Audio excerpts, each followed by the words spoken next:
So our first full season with Istra is complete, and it weren't great.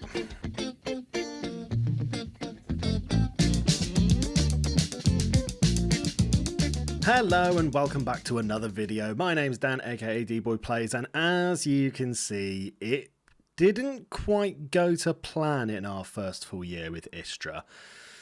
Yeah, finished 8th. And as you can see, 13 draws, 13 losses. That is a lot of not wins. Yeah, finished on a +1 goal difference. 10 games won, 43 points in the end. Quite clear of the likes of Varaždin and Šibenik, but yeah, quite off the pace of things. And yeah, we were very, very unfortunate. I thought I'd made some good acquisitions, but however, as we often know, these things can go wrong. Within our saves, let's have a quick look at our schedule. Things started kind of all right. We did have a loss against Osijek, but we didn't have a bad first couple of months. We picked up an unexpected win against Dinamo, draw against Hajduk Split. That was pretty welcome. Couple of unfortunate losses there at the sort of the end of the first period, but first 9 games not too bad. About what I was expecting us to do. The next 9 weren't too good, unfortunately. Well, I don't know. Were they about the same? They look kind of similar to me. Similar amount of losses, similar amount of wins. We did have the cup games in there, and unfortunately we got knocked out of the second round by Osijek, who seem to be a little bit of a bogey team for us this year, amongst a few others. But yeah, form got a little bit better once we made a bit of a tactical tweak. We did change our formation as I was having just a bit of a muck around with things. And then after the little Christmas break, yeah, we hit a very, very dry patch as far as wins went. Pretty much, 2 months worth of games, well, almost 3 months worth of games without a win. Eventually beat Osijek, our problem side, but then we had an entire month again where we didn't pick up any wins. And the problem that we had would be, statistically, we would dominate the games. We'd be in charge. We would have the most possession. We would have the most shots on target and everything else. But we just couldn't finish our dinner. As you can see, like the amount of goals scored in a game, pretty underwhelming across the season. I mean, what was our most goals scored in a game? We've got 3 against Varaždin there. I think that's our highest score. And Slaven Belupo towards the end, we also beat 3-0. Didn't score more than 3 goals in a game. Had a rotter there against Hajduk Split, conceding pretty heavily, 4-2. Oh, God, it pains me to look back at this form. But yeah, wasn't the greatest thing in the world. We did go through a few different tactics this season as well. But yeah, a little bit of a tricky one. Let's have a look at the squad. And as you can understand, we're at the end of the season following that just god-awful year that we've just had with Istra. I've been through our first team and had a pretty major culling of players running out of contract that we weren't going to plan on keeping. Any loanees that were going back to their parent clubs. Just getting rid of all the people that won't be with us next season. And this is what we're left with. It's not particularly impressive, but one thing I am happy with is the acquisition of Hrvatin Mr. Machela. I keep calling him Mr. Chela. He's not been incredible, but he has been decent. He's 19 years old. He's got a lot of potential to him, according to the scout reports. Could improve a lot. So I'm hoping he does improve a lot and becomes one of those really, really solid centre-backs for us. There isn't really an outstanding performer. You could single out Tabang Moore, now nicknamed Erin Grape League. Thanks, Gav. He's been good, but he's had very, very ropey form. If we actually look at his form, he has...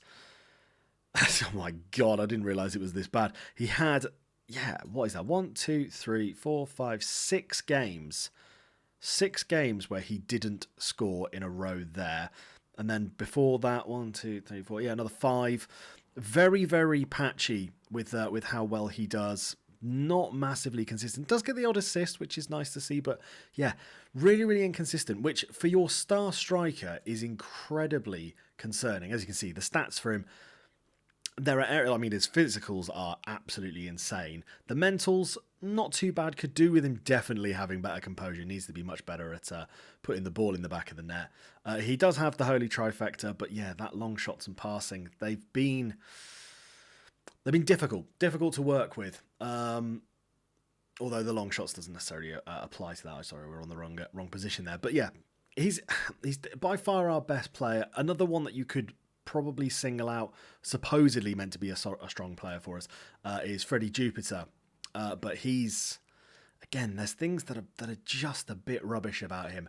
But they are young, so they should hopefully develop into stronger players. One massive bonus that did happen this season, Goran Kreljevic came through our youth setup, and it was weird. We were looking at we did look at the youth team a few times, the under-19s this season, and he didn't look particularly anything special, so we always ignored it. And then pretty much the last month, we were having a look. It was like, is there anybody that we can bring in to help? Looked in our youth setup, and this guy was sitting there, and it was there was a moment of frustration for me. Obviously, he didn't play too badly for us when we included him. He has made a few appearances for us, but maybe again he's a bit young, so he does need to develop. But I'm hopeful that he will be a good player for us. But yeah, this is the state of the team right now. Drastic improvements needed to the squad.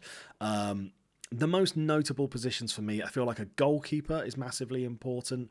I would be probably right wing and a striker, some proven strikers, just to help bolster the squad. And then backups, lots of backups is what we need. One thing you might have noticed on the previous screen is this man here. Yes, we managed to bring one of my favourite players from our Manchester 62 team, Gonzalo Hidalgo. We brought him in. It was a really low fee, 2.5k, for a player that has bag loads of potential, looks really solid, and should do a really good job for us in centre mid. So yeah, very excited to see him back at the club, or back at one of my clubs, I should say. And yeah, very optimistic that he will be one of our better players. We'll see though. Let's not get ahead of ourselves. One other thing that was hotly contested over on Twitch was, are we going to move on? Because our horrible form from the winter break basically to the end of the season was just making me miserable. I hated managing this team this whole year. And again, like I say, these things do happen. Like, you'll find sometimes when you do a journeyman, you'll end up at a team that you just don't gel with. And I really wanted to. I really do want to gel with this team, and I don't necessarily want to leave. But it doesn't hurt every now and again. When you're in that, that scenario, is there anything on this list that appeals to me enough that we're allowed to manage? The most obvious one on the list would be the Napoli job. However, I'm incredibly confident we wouldn't get the job. We don't have enough reputation. We've struggled in Croatia, which could obviously be a little bit of a red flag to the board at Napoli. So there's a strong chance they would just turn us away immediately. The only other name on the list that I was interested in was OFI Crete. Greek team. They start off in the top flight. They have been relegated though during our playing of the game, and I don't know. They're an interesting one. I like the idea. Maybe I've romanticized the idea of managing this team because they are on an island. It would be fun to bring the Stoicsman Super League to the island, but unfortunately, we did look at their team, and much like when we took over Istra, it is congested. Oh my goodness. And a lot of players are here next year, so it would need a huge overhaul. It's maybe one that I would want to, if I were to, try and take over Crete, be one that I would put on the back burner. The final thing to address, I suppose, is the formation that we're going to be hopefully moving forward with. And at the moment, this is what we've got.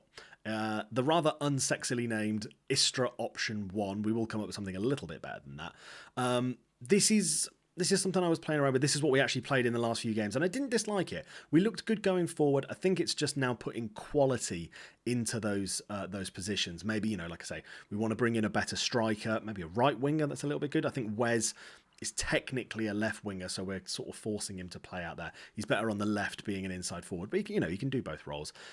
Defence, I mean, it couldn't hurt to improve defence, let's face it. They've not been brilliant all year. Centre mid, in general, I'm pleased, but I wouldn't maybe mind improving one or two players. And then it's just depth, just quality and depth. But yeah, this is what I'm hoping to use moving forward. It could work out for us. Fingers crossed it does. If it doesn't, I have got a couple of things up my sleeve as well to maybe help with the team. But there we go. That's where we're going to wrap things up though. Thank you very much for watching. I hope you've enjoyed the video. If you have, please make sure you give us a like, a little subscribe, maybe leave a comment. Let me know if you've done Journeyman saves before, if you've had any moments like we've had where you've had loads of success at teams and then you've moved to a new one and it's just not quite clicked. I can't be alone in this, right? But yeah, our first full season with Istra is done. It was pretty tragic, but we've got a big summer transfer window ahead of us. Hopefully we can reinforce the team, make it a little bit stronger, and maybe in our last year of our contract with Istra, we can bring them a little bit of success. That's where I'm going to leave things though. Look after yourselves. I'll see you in the next one. Laters.